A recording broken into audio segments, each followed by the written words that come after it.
And welcome back to the Daily Wrap. After last week's shooting in a Louisiana movie theater, Governor Bobby Jindal is calling for tougher mental health background checks when purchasing a gun. This is what the governor had to say on Face the Nation Sunday. I think every state should strengthen their laws. Every state should make sure this information is being reported in the background system. We need to make sure that background system is working. Absolutely, in this instance, this man never should be able to buy. But fellow GOP candidate, Texas Governor Rick Perry, argues that the answer is not gun-free zones and more gun legislation. And I think we have the laws in place. Enforcement of those laws is what seems to be lacking. Somewhere, somebody didn't do their job in the standpoint of enforcing the laws that are on. I will suggest to you that these concepts of gun-free zones are a bad idea. I think that it makes a lot of sense to send the message across this country.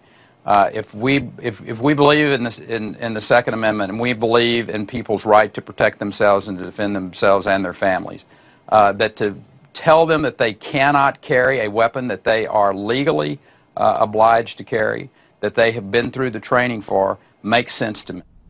Now, while Perry also mentioned that mental illness is an important contributing factor to gun violence, the two governors do now appear to have slightly different opinions on regulating gun purchases. Joe, while Governor Jindal was careful not to mention the two key words, gun control, is he now putting his entire campaign at risk by moving a little bit to the left here? At risk?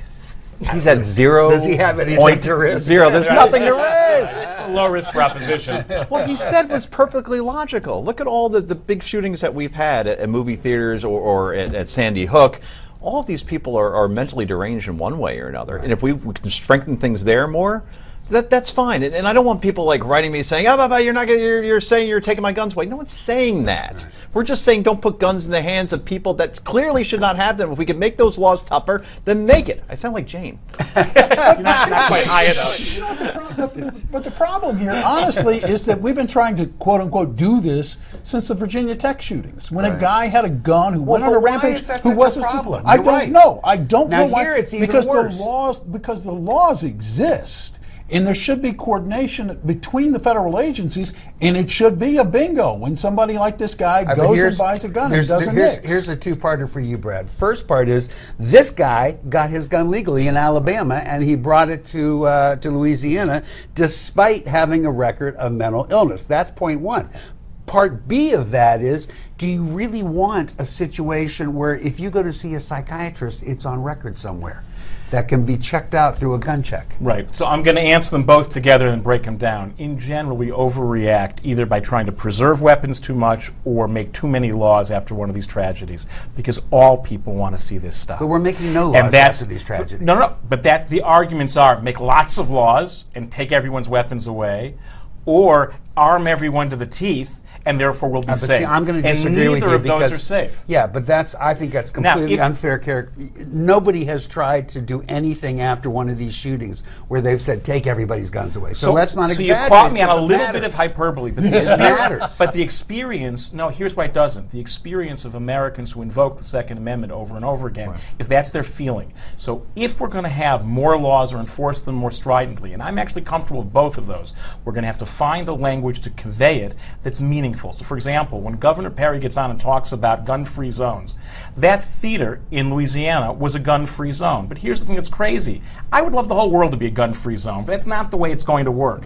The signs which said it's a gun-free zone said no outside food or drink and no smoking before no weapons. So we're not serious. And the other thing is you want to have a gun-free zone and have other than just criminals have weapons, enforce it. Have metal detectors, have guards. But putting up a sign saying no weapons here, this is where the people who say only the law abiders will be punished. Joe, they're right. Are you going to be comfortable and enjoy watching a movie when you are fully aware that a whole bunch of people sitting in the audience with you are packing?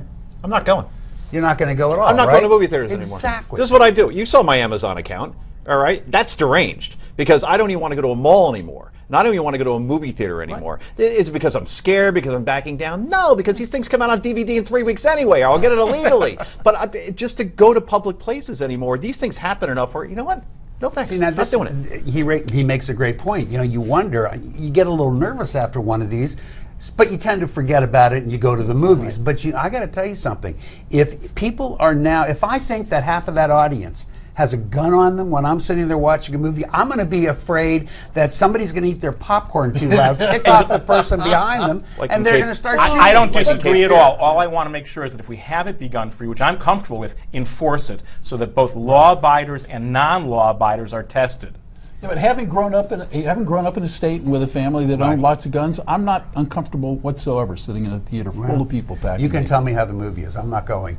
All right. We want to know where you fall in the gun debate. You can tell us by weighing in at newsmaxtv.com/comments and let us know. Coming up next, we're going to read some of your viewer comments, a lot of them, as it turns out, not surprisingly, about guns. We don't want you to go anywhere. Stay right here on Newsmax TV.